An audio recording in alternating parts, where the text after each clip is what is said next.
ค่อยว่าเอาเนี่ยไม่ค่อยว่าเดี๋ยวเปิดปิดก่อนระวังรถจักรกับกระต๊อบเจ้าสิเลือกเอาไหนช่างแปะระวังทุกอันรถจักรกับกระต๊อบปุกนอนอยู่เจ้าสิเอาหยัง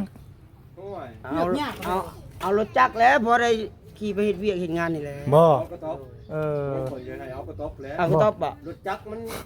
โว้ย เอากระต๊อบก็ได้เอากระต๊อบ เล็กเศษ เบิดเด้หน่อยเนาะ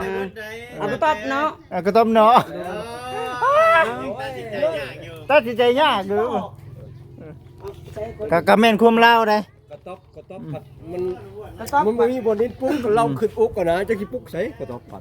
อันนี้คือแม่นความเล่าอยู่ ดินดอนตัวหญ้า ดินโดนตัวหญ้าบ่มีเนาะแล้วก็คือเว้าแน่หั่นแหละก็บ่ตีแล้วพี่น้องเนาะในความเป็นจริงแล้วก็ เอากระต๊อบไปจะปุ๊กใส่บาทตามหาสิบปุ๊กก็บ่มีเลย บ่ได้มีบ่ดินบ่มี บ่มีเลยบ่มี อยู่น้ำป้าลุงนะ มีบ่จักหมื่นจักสองมีแบ่งปันให้เรานี่ ค่าแบบว่า กันเองพอพังเนี่ย ก็สิพอได้อยู่ พอได้เนาะ พอได้อยู่สำหรับเพิ่นผู้นี้เดียวนี่ได้ ผู้เดียวนี่เนาะ ไอ้คนอื่นจะบ่ฮับแล้วเพราะว่า บ่ฮาบ่ว่า อันก็ว่าเอ้ยๆมันก็ลักษณะโยนมาให้พี่นะเบิ่งมาให้มาเอื้อยถือว่าอยาก จะป้าแล้ว อยากปล่อย ปล่อย อยากปล่อยแล้วเอื้อยก็บ่มีสิเลี้ยงลูกตัวเองก็บ่กุ้มแล้วบัดมาเลี้ยงน้องอีกปล่อย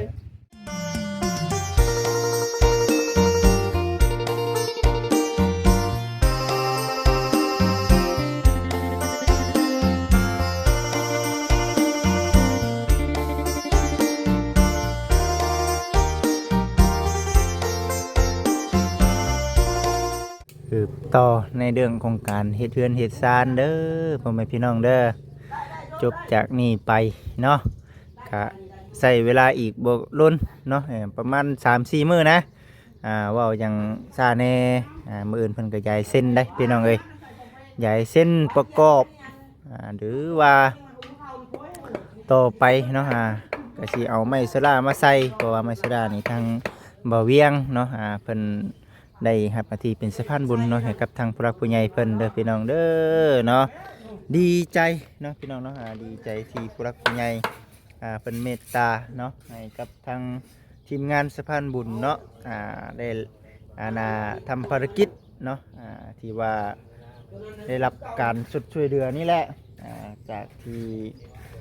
ทางครอบครัวเขาเจ้าเนาะทุกข์ยากลำบากขัดสนเฮือนซันลันเป็นบ่มีเนาะก็สิมี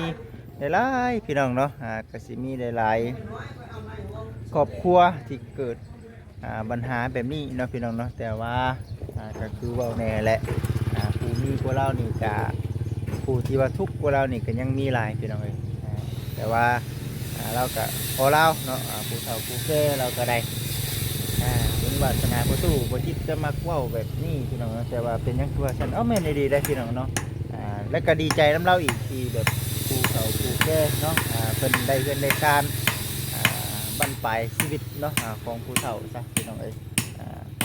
ความฝันอยากได้อยู่แต่ว่าเฮ็ดบ่ได้พี่น้องเนาะอันนี้ก็ถือว่าเป็นเรื่องที่เอาเป็นไปบ่ได้เนาะคันผู้รักผู้ใหญ่เพิ่นบ่ช่วยนอกจากว่าลูกเต้าเนาะลูกหลานเพิ่นมาเฮ็ดให้เพื่อสิได้ตามเป้าตามแบบนี้ก็ถือว่าโอ้ยหลายผ่าหลายปีเติบหลายพี่น้องเนาะบ่ได้แม่นธรรมดาได้พี่น้องเอ้ยตัวนี้ก็ได้ผู้เพิ่นก็กำลังประกอบนี่แหละเพิ่นว่าเก้าอดเก้าเยือนหากสิได้ถอนคำถึงมันสิลำบากถึงมันสิตัดยากซำใดก็เฮ็ดจนสำเร็จเนาะสังแก้วก็ได้ตะมุตะมิพี่น้องเอ้ยก็ถือว่าโอ้ยคักแน่ดีได้ล่ะพี่น้องแล้วเขาก็ยังสิปรับแต่งมันอยู่บ่ตอกตะปูใส่ให้มันบ่โอ้ตอกใส่บาดนี้แล้วติ เฮ็ดเป็นอยู่บ่นี่บ่เป็นบ่โอ้ยพี่น้องเอ้ยเนาะแล้วรับพ่อตู้แล้วบัดเกวียนได้เป็นอยู่บ่เฮ็ดเกวียนนั่นเฮ็ดเกวียนเป็นอยู่บ่ปีเกวียนก็บ่เป็นเนาะแบบนี้สร้างแก้วเป็นอยู่บ่เกวียน เฮ็ด บ่ทันเคยเห็น เอาแบบเครื่องมือสมัยใหม่เฮ็ดอยู่ในออกอยู่ในลักษณะของมันนี่เบิ่งแบบมันนี่เป็นอยู่บ่ ถ้าเห็นกูเฮ็ดเป็นอยู่ กาบาเฮ็ดอยู่เนาะเอาเว้าได้พี่น้องถามสร้างเนาะสร้างไม้สร้างตอกมันหักต้องได้ใช้ไม้ใหญ่เด้เนาะอ่าเพิ่นเว้านั่นไม่ยุงบ่ไม่ยุงนี่เนาะเฮ็ดล้อมันน่ะเนาะไม่ดูนี่ก็ได้ ไม่ดูไม่ยุงไม่ดูเนาะ ตัวไม่ประเภทนี้ก็ลำบากเลย ลำบากบ่ไม้ประเภทนี้ หายาก มันหายากเนาะเสียเงินเป็นเท่าไหร่ติ คำแบบว่าเฮ็ดเฮ็ดโชว์นี่ก็ได้อยู่เนาะ ได้ เฮ็ดเฮ็ดโชว์นะพี่น้องเอ้ยก็ได้คือกันเฮ็ดเกวียนพอได้โชว์คืออยู่ได้ ส่วนผู้เฒ่าในหมู่บ้านเฮ็ดอยู่ได้ เอาพอได้โชว์เนาะเดี๋ยวว่าสมัยเข้าตะกี้มันบ่ค่อยเห็นแล้วเดี๋ยวนี้น่ะ เฮ็ดไว้กูมื้อ เฮ็ดไว้แล้วเดี๋ยวนี้ แม่นเฮ็ดคือมื้อนี่เฮ็ดไว้เพราะว่าไว้มันเกิดทันสมัยหลาย แม่น เมื่อกี้ยังมีแต่เผาไฟดิ แม่นนั่นแหละอุปกรณ์การสร้างก็บ่ได้คือซุมื้อนี้ได้พี่น้องเอ้ยเนาะอันนี้จะแจ๊ดเราได้เดี๋ยวนี้งามเป็นงามทาสีแสดงซะอีกอันนี้คือเฮ็ดในการโชว์ดอกพี่น้องเอ้ยต่อไปรุ่นลูกรุ่นหลานรุ่นเดนก็สิบ่จักไงว่าอันนี้มันแม่นหยังเนาะอันนี้บ่จิตก็เว้าไปซั่นดอกว่าพี่น้องเอ้ยก็อิงตามเนาะก็อิงตามก็คันว่ามีคนสั่งว่าสร้างแก้วเฮ็ดเกียนให้ข่อยแน่แต่ว่าบ่เอาใหญ่ปานใดปานกลางข่อยสิเฮ็ดไว้ไปโชว์อยู่ในโรงแรมอยู่ในหน้าห้าน เลย ได้บ่ ได้ ได้เอาเว้าไปเว้ามาบัดโชคเวียงให้สร้างแก้วอีกแล้วละบาดนี้โอ้ยเนาะเว้าไปเว้าน้ำสร้างมันก็เป็นเบิดนั่นแหละเนาะ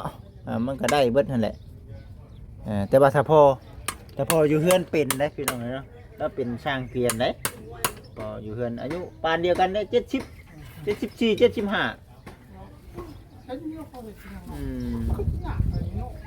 ยากนั่นแหละ ยากครับบูไว้ความพยายามคือ แม่นฉันเพิ่นสิข้าวตะกี้ได้เกียรติอันหนึงกับงัวคู่หนึงกะได้ฮอดนาเนาะได้ฮอดให้ฮอดนา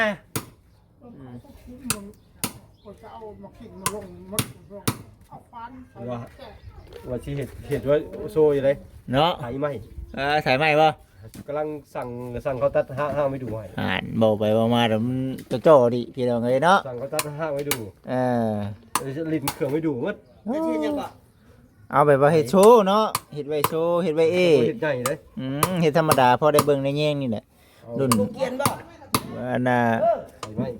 มีขาดแน่มีอันน่ะไถมือแน่พี่น้องเด้อกะคือเว้าคือว่าหั่นแหละเว้าไปพุ่นแหละตามสบายสร้างแก้วเนาะขอให้มีบุญวาสนาทั้งสร้างแน่และก็ครอบครัวต่อไปพี่น้องเอ้ยเนาะพิจารณาเบิ่งเด้อพี่น้องเด้อสาธุไว้ซั่นสร้างแก้วไปบ่าวเวียงเพิ่นว่าเอ้าบ่ซั่นมีแนวให้เฮ็ดบ่ซั่นไปเบิ่งก่อนเนาะไปเบิ่งก่อนมาพี่น้องเอ้ยโอ้คักแน่ดีนี่สิหาเงินอยู่ไสผู้ตู้มาได้เฮ็ดเฮือนแบบนี้กันหาเองนี่นะเบิ่งได้แต่ค้ำข้างเบิ่งนี่แล้วพี่น้องเอ้ยประตูแม่ตู้เนาะพุ่นป้าทางนั้นก็ได้ลูกบ่เวียงก็มานำนะพี่น้องมื้อนี้ก็ได้หลานบ่จิตหลานบ่จิตนี่เป็นลุงเด้บ่จิตนี่หลายหาก็มีคนเอิ้นลุงหลายคนแล้วคือทางบ่เวีย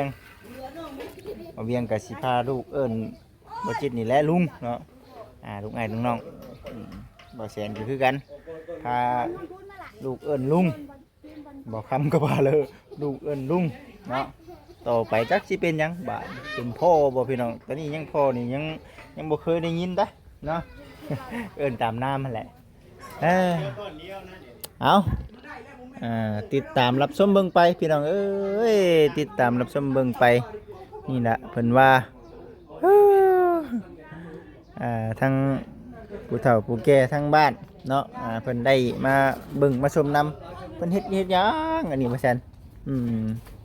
โอ้ท่อก็มีแล้วอันนี้เนาะ ท่อก็มีเรียบร้อยแล้วนี่ มีแต่ตั้งนั้นเลย มีแต่ตั้งหัวสะโครกเนาะบัดนี้เนาะนี่เด้พี่น้องเอ้ยปอ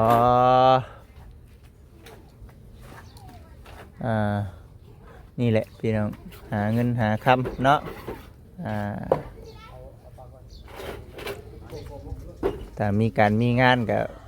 โชคดีไปอีกแบบนึงเนาะถามสร้างเนาะสร้างก็เว้าเรื่องงานพุ่นแหละพี่น้องเนาะอยากได้งานสร้างก็ได้ถามสร้างกอสร้างเฮือนสร้างชานก็ไปพุ่นแล้วเนี่ยไหนจังสิได้เงินได้คำว่าซั่นตัวนี้ก็เพิ่นพากันกุ๊บเนาะเรียบร้อยแล้วพี่น้องเอ้ยโอ้ยคักแน่ดีได้พี่น้องไว้บอกว่าเรื่องซ่าเอา กำลังคือว่าเบิ่งไปพี่น้องเอ้ยเนาะสุดยอดใส่บอกแก้วอีกเนาะงามปานเต็มพี่น้องเอ้ยงามปานเต็มจักสิว่าจังใดบอกแหน่สร้างแปะเอ้ยสร้างแปะ โดย จงไว้ให้ข่อยตีแหน่วะอย่าเฮ็ดงามหลาย โดยมีคนได้กะติเอา เดี๋ยวนี้นะข่อยตีมันงามโพดเดี๋ยวนี้น่ะนะเดี๋ยวตีพี่ไล่วันตีตำนำ มันนั่นแหละว่าจงไว้ให้ข่อยตีแหน่วะฮอดได้ติเพิ่นกำลังแยงเพิ่นกำลังเบิ่งอยู่เดิล่ำแลเบิ่งอยู่ว่าสิเฮ็ดจังใดดีเนาะว่าซั่นหั่นนะพี่น้องเอาจังใดก็คือว่าแหละงามเบิ่งอยู่นี่เบิดมื้อพี่น้องเอ้ยมื้อนี้ก็ได้งามเบิดมื้อมื้อนี้มื้อนี้ก็เป็นมื้อวันเสาร์เบิดมื้อมื้อนี้พี่น้องเอ้ยเนาะสวยงามเบิดเท่านี้แหละพี่น้องเอ้ยผู้เพิ่นคุมงานผู้เพิ่นได้ครับคำเนาะแนะนำจากทางผู้รักผู้ใหญ่เพิ่นก็มาแนะนำทางสร้างต่อพี่น้องเอ้ยเนาะทางบ่เวียงก็ได้เฮ็ดได้บ่จันเนาะก็เอาตามคำบอกคำว่าของทางผู้รักผู้ใหญ่เพิ่นนั่นพี่น้องเอ้ยเนาะสวยงามจัดไปใส่ช่องอากาศอีกได้พี่น้องเอ้ยเนาะของน้ำเฮาแต่ข้าวตะกี้นี่โอ้ยเนาะบ่มีแล้วห้องน้ำนี่ เหลือก้อนหนึงแม่นมาใส่เฮียงกันครับช่องลมตามใหญ่เพิ่นบอกเพิ่นจัง เอาเฮ็ดไปตามที่ดูนะตัว ระวังเด้อเนาะ เบิ่งนี่ระวังให้มันตกมันเรียบร้อยแล้วแหละ แตกติยกที่หนึ่งหัวได้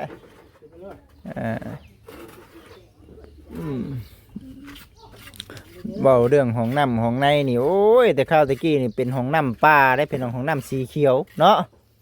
เสียมไผ่เสียมมันได้พี่น้องเอ้ยเนาะปัจจุบันนี่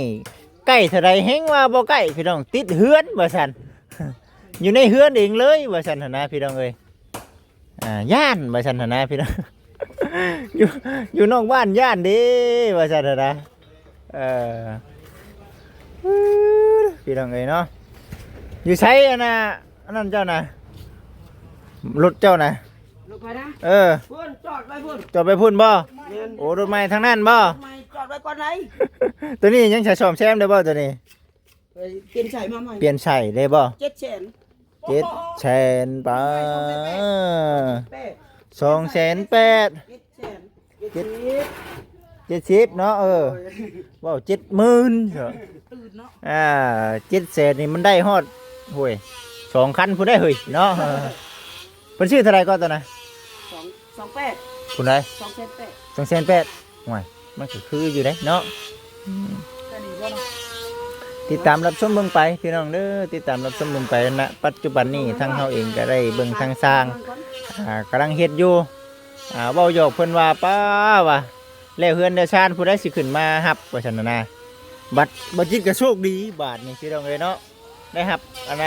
น้าที่เป็นสะพานบุญให้กับผู้รักผู้ใหญ่เพิ่นว่าได้ขึ้นมาเรื่อยบัดนี้ได้ขึ้นมาเรื่อยก็ยังโชคดีเลยพี่น้องเนาะก็เพราะว่า คันบ่จิตบ่ขึ้นมาก็ในเรื่องของทางบ่เวียงก็สิอย่างแน่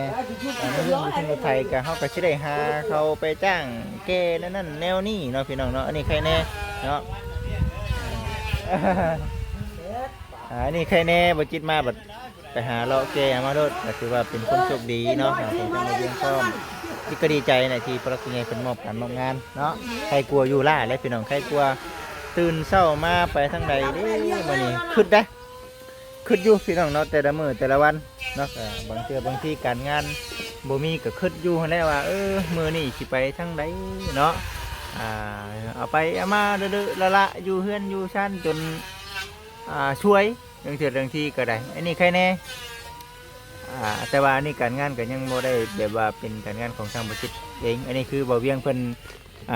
ถือว่าโชคดีได้นี่ที่ว่าผู้รักผู้ใหญ่เพิ่นเฮ็ดให้เป็นหลักเป็นแรงเนาะได้การได้งานก็ย้อนทางผู้รักผู้ใหญ่ได้พี่น้องไอ้ทีมงานนี่ก็ได้บัดที่นี่เนาะเป็นครอบครัวที่ว่าสมควรนั่นแหละพี่น้องเนาะผู้รักผู้ใหญ่เพิ่นจึงสุดช่วยมีแต่ทางบ่เวียงก็ดีใจเนาะบ่จิตเข้าใจความรู้สึกเด้อพี่น้องตัวนี้ก็ได้เนาะก็สิเว้าหลายๆนำแน่แหละพี่น้องเอ้ยเอาลงไปได้บังยาบ่ ไป บังยาบ่ ครึ่งมีเฮ็ดจังไดก็เฮ็ด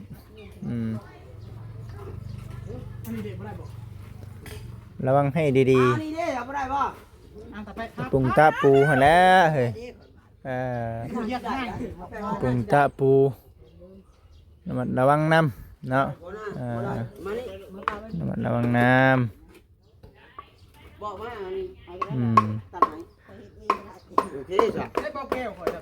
ถ้าหากว่าเนาะเป็นพื้นดินเบิดนี่ก็สิซ่าๆแน่พี่น้องเนาะแต่ว่าอันนี้ก็คือเป็นเฮือนดินก็คือในเรื่องของน้ำเนาะแต่นอกจากนั้นเป็นไม้ชลาทางบ่เวียงเพิ่นได้สั่งการมาแล้วพี่น้องเอ้ยเนาะตัวนี้ก็ได้เอาดีๆได้สั่งแต่เนาะเอาดีๆเบิ่งไปนี่แหละจังว่าบุญวาสนาคนเฮาจับมีไรก็มื้ออื่นย้ายเส้นพี่น้องเนาะมื้อนี้เนาะมื้ออื่นย้ายเส้นสิเห็นบอลแล้ว 3-4 มื้อพี่น้องเอ้ยเนาะอีก 3-4 มื้อก็คือสิสำเด็ดอีก 3-4 มื้อก็ได้โอ้เครื่องไม้เครื่องมือทันสมัยเนาะ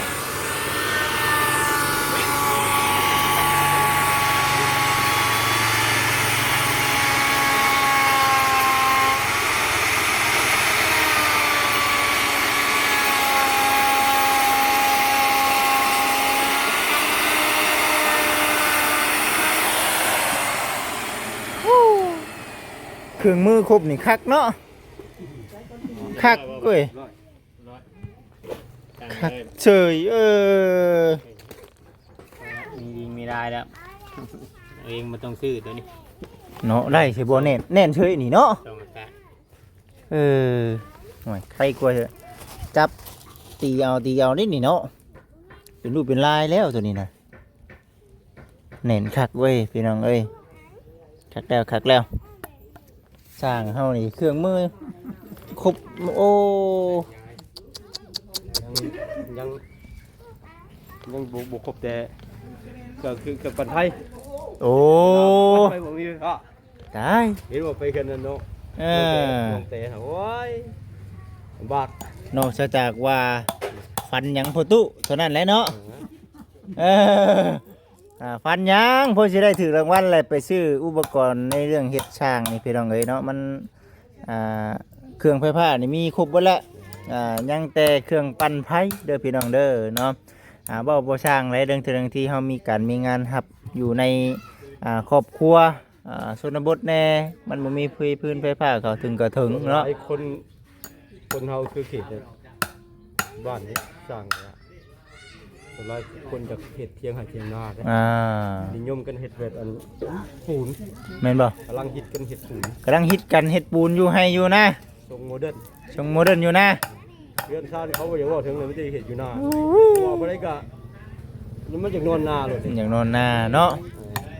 บัดนี้เพิ่นก็ได้จ้างช้างแม่นบ่บัดนี้ช้างก็จำเป็นต้องได้เอามือตัดเอาบัดนี้อยู่ให้อยู่นะห่วยเผาหาได้ช้างแก้วเอ้ยเนาะเท่าไรบ่เพิ่นเว้านะ7,000 7-8,000 โอ้7-8,000ได้พี่น้องเอ้ยมันก็ถามว่าเพลงบ่ก็บ่ถึงขั้นเพลงไปมาเอาช้างแปะ เอาไปเลยตั้งได้ เออ บัดโรงงานคือเจ้าก็ไม่ชื่อบัดนี้เจ้าเฮ็ดเอง เนาะ มันตัวทันสมัยตัวทันสมัยเนาะ บุงกบก็เฮ็ดเองเป็นหยังช้างแก้วนี่มันจังบ่ได้เสียเงินนี่ ได้แล้วเสีย ได้คือกัน ได้คือกันเนาะ นี่กัน แต่ว่าที่คันว่ามันก็ขึ้นอยู่กับคือเว้าแน่แหละพี่น้องมันใช้เวลาคือกันใด ใช้เวลาได้ ใช้เวลาใดเป็นเวลานี่คะแนนจับใส่ถ้าเป็นของเฮาเองเฮาเฮ็ดไปเรื่อยๆเนาะเฮาเฮ็ดไปเรื่อยๆเบิ่งค่อยไปเบิ่งก่อนเนาะไม่ได้ไรเชื่อใจด้วยนะพี่น้องเอ้ยเชื่อใจด้วยนะได้บ่ว่าเวียงได้บ่มาบัดจุมาทาย นะข่อยว่าจุงไว้ให้ข่อยติในใดข่อยว่าอ๋อโต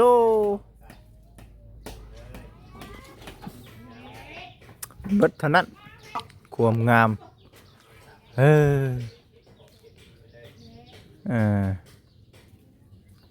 ลูกแก้วใส่เรือลูกหนึ่งเนาะ ใส่ดิ เรียบร้อย ใส่เรียบร้อยเจ้าของเคลื่อนไปว่าเขาเฮ็ดหยังดีให้นี่บ่ซั่นเฮ็ดคักเฮ็ดแน่ทีดีบ่ซั่นหั่นนะพอดีงามเด้อเนาะพอดีงามโอ้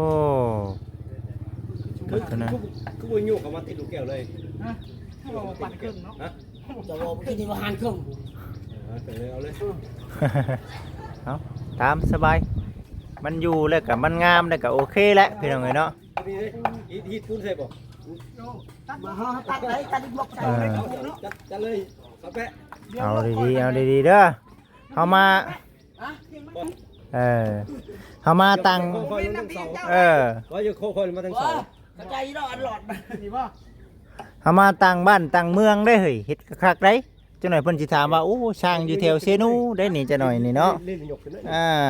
อยู่นั่นด้วยบ่ตัวนี้บ่ ทั้งนี้ มีตั้ม สูง ไม่วิศวกะเอาเลยบ่เด้นี่ เลยพอ เสื้อสายตาด้วยเนาะห่วยเบิ่งนี่ได้สังเกต เบิ่งงาน เป็นอะไรเที่ยงวะ มันก็เบิดเท่านั้นแหละใส่กระบาเอาก็งามอะไรใส่พี่น้องเอ้ยได้แล้วสายตาช่างเพิ่นพอแห้งแล้ว เตียงหลายอยู่เนาะ หลายคนเที่ยงเนาะ แม่นให้อาณาช่างเป้เบิ่งแห้งเที่ยงครับ เอาเลย บกแก้วเด้อบกแก้วยังเงียงอยู่ เอาเชื่ออยู่เด้อสังเกตตัวนี้เชื่ออยู่ตัวนี้ แก้วสุกขึ้นนั่นนึง สุกขึ้นสุกมาพี่ ขึ้นมาผิด บ่แม่นแม่นแล้วแม่น สุกขึ้นมาใส่ช่องลมผิด โอ้สุกิกยังอยู่ยังไกล ยังไกล แห้ง แห้ง ออกรถนะ โอ้ยช่างเปย์บ่นี่เนาะ สั่งเป้ไปจักแลนี่เว้ย ช่างเปย์ไปจักเล็ก สั่งเป้เฮ็ดเบิ่งข้างล่าง อีกนิดนึง นิดนึงเนาะ ฮะเบิ่งเดียวมันก่อน เลย โอเคกินยังต่ำอยู่ ยังจำอยู่เนาะ ต่ำนิดนึง เฮ้ยมันเดียวเบิ่งผิดเดียวเบิ่งตรงๆสิเอาว่าพอดีได้เหรอ ตรงเลย เนาะจิ น้อยหนึงแม่บ่เวียงน้อยหนึงเขาว่าน้อย น้อยนึงเนาะ มันส่งเสียงได้ดิน้อยหนึงเด้อน้อยหนึงดีได้อ่ะ ได้หนึ่งนี้นะ ย่ำเป๊ะคือบาดนี่ โอเค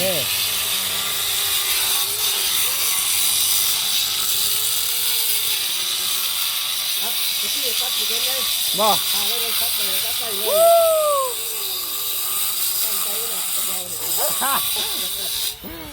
ราคาได้โทรศัพท์นี่ตั้งใจเบิดเนาะดิเนาะ มันต้องมีการเปลี่ยนแปลง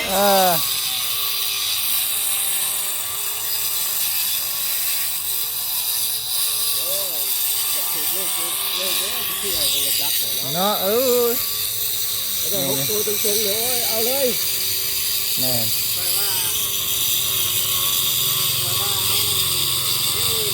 ค่อยว่าเอาเนี่ยไหมค่อยว่า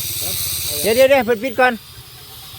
ระหว่างรถจักรกับกระต๊อบเจ้าสิเลือกเอาอันไหนช่างแปะระหว่างทุกอันรถจักรกับกระต๊อบปุกนอนอยู่เจ้าสิเอาหยัง เอารถจักรแล้วพอได้ขี่ไปเฮ็ดเวียกเฮ็ดงานนี่แหละ บ่ เอากระต๊อบ เออ ข่อยจะให้เอากระต๊อบแล้ว เอากระต๊อบอ่ะ รถจักรมันโว้ย เอากระต๊อบก็ได้เอากระต๊อบ เออ เล็กเศษ เบิดได้จังหน่อยเนาะ เอากระต๊อบเนาะ เอากระต๊อบเนาะ ตัดสินใจยากอยู่ ตัดสินใจยากอยู่ก็แม่นความเล่าได้ กระต๊อบผัดมัน กระต๊อบ มันบ่มีบ่ดินปุ๊กเราขึ้นอุกกันนะจะสิปุ๊กใส่กระต๊อบผัด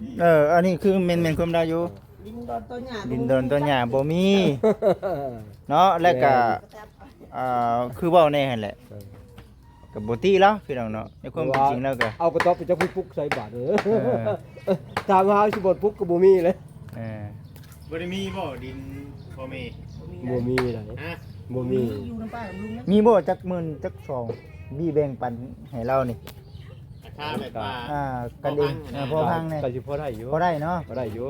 สำหรับเพิ่นผู้นี้เดียวนี่ได้ ผู้เดียวนี่เนาะ ไอ้คนอื่นจะบ่ฮับแล้วเพราะว่า บ่ฮาบ่ว่า อันก็ว่าเอ้ยๆเพิ่นก็ลักษณะโยนมาให้พี่นะเบิ่ง อืม มาให้มาเอื้อยถือว่าอยาก จะปะแล้ว อยากปล่อย ปล่อย อยากปล่อยแล้วเอื้อยก็บ่มีสิเลี้ยงลูกตัวเองก็บ่กุ้มแล้วบัดมาเลี้ยงน้องอีกปล่อย อยู่ตัวโดดเดียวบ่ไปบ่มาให้จักไปเอ้ยเอา เอาว่า เอาไปตัดอะไรเด้ เอาแล้วจังว่ากันอีกเทื่อซะพี่น้องเด้อโอเคเอาเบิดเท่านั้นแหละซะพี่น้องเนาะโอ้ย